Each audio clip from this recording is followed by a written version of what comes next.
teach my entire class what it is like, because in my school, we service, this year, we're servicing 137 children in temporary housing, meaning that some of them are not with their parents, or they're with a parent, or they're with a grandmother, but they don't have a permanent house. Some of them are domestic violence children. I speak to those children. I make it my job to speak to those children, because I know they are the children who are acting out. We do have services in my school. My principal have gotten counseling services for those children to help them cope with their everyday lives, because they'll come to school and the things that they might want to share with the class, sometimes you have to stop, because you don't want the burden placed on other children who are not going through those things. Children need, I have 2 rules in my classroom. Respect everyone and everything. Everything meaning books, desks, chairs, and everyone meaning classmates and all teachers that enter the vicinity. Keep your hands and body parts to yourself. Those 2 rules entail all the other rules that they'll make up.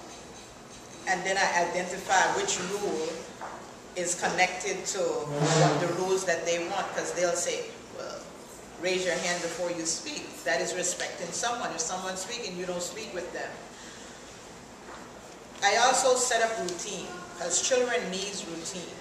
I set up routines in my classroom. I set up policies in my classroom, such as homework policy. When I give a homework, I expect it the next day, and I have very, very high expectation. And I am not concerned with what ails you, because you're writing about what ails you. So I am concerned that I get my homework, because my homework is what I taught you, and your responsibility to go home and complete the assignment in any accommodations that you have.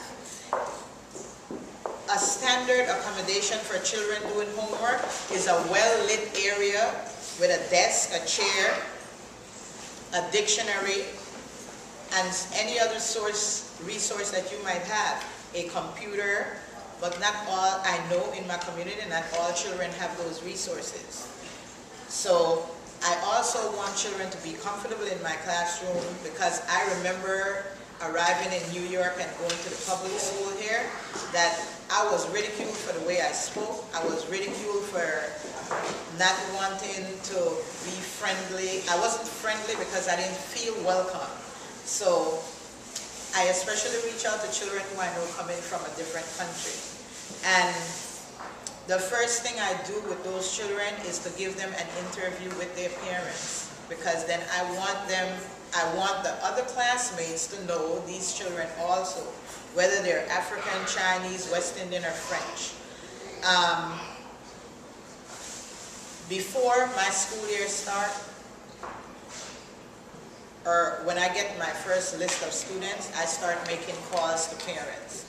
When I call parents, usually I get a response of, what did he do or what did she do? She or she didn't do anything. I'm calling to introduce who I am, what my expectations of your child are, what my expectations of you are, and what you and I are going to do to make the education process for your child the best they can possibly receive. I also interview the child, because I want to know, when I'm interviewing the parent, I want to know what kind of literacy process is going on in the home. Because I don't want to give homework that says, go home and get an article out of a magazine. I don't know that every home have a magazine.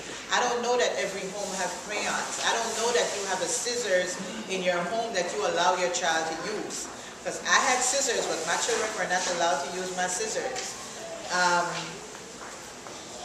In keeping them safe.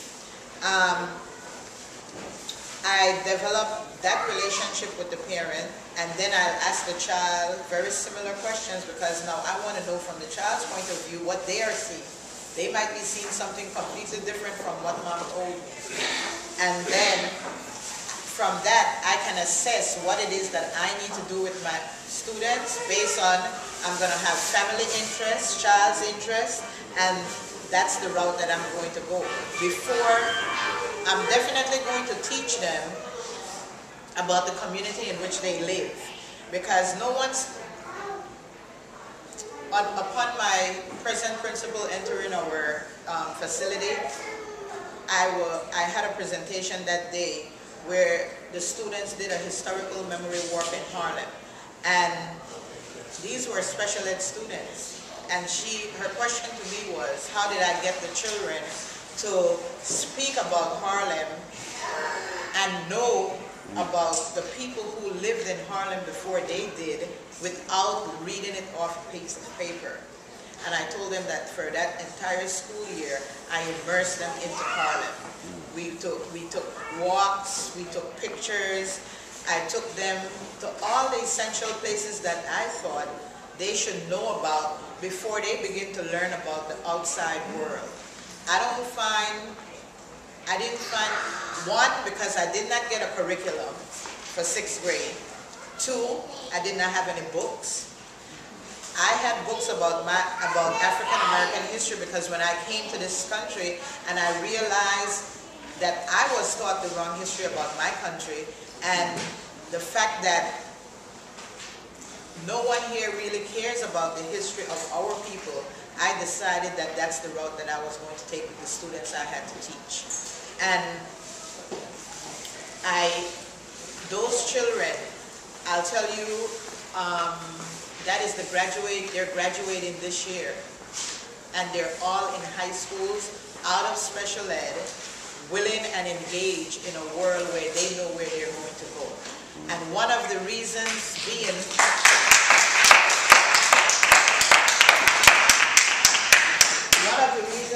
that when they were with me, I was curious and asked them, what do they want to be? A question that's never asked by us, that we as parents usually don't ask our children. We need to ask our children from, at the time they start talking, what do you want to be when you grow up? And start exposing them to those things that they might be able to become. Because I had those children in 4th grade, 5th grade, and 6th grade.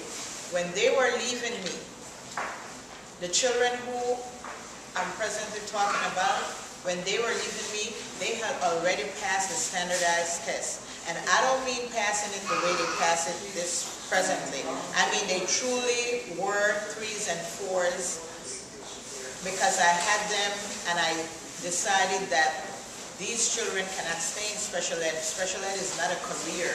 It is a 3-year program that helps your child to meet the level where they're supposed to be.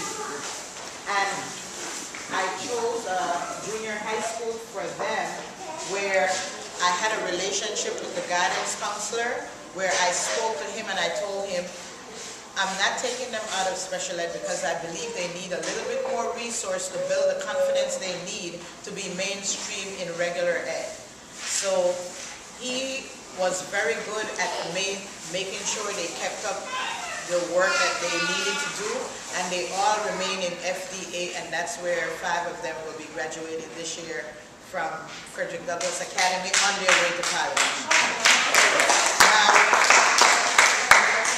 The reason why I said about the career, because I have a child, my last child, who's a girl, who, before I became a teacher, I was a seamstress at home.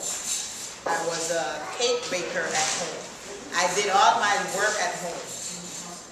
Unbeknownst to me, she picked up on everything I did, and I was not aware of it. And that's the reason why I tell you, ask them continuously. They'll change, there'll be changes from time to time, but you ask them and you continue to work with them. And I'm so strictly, I was raised very academic. So because in Belize, the arts are totally neglected. It's not part of the curriculum. And it's very similar to a Catholic education here. So my daughter was in a Catholic school where she wasn't getting any art.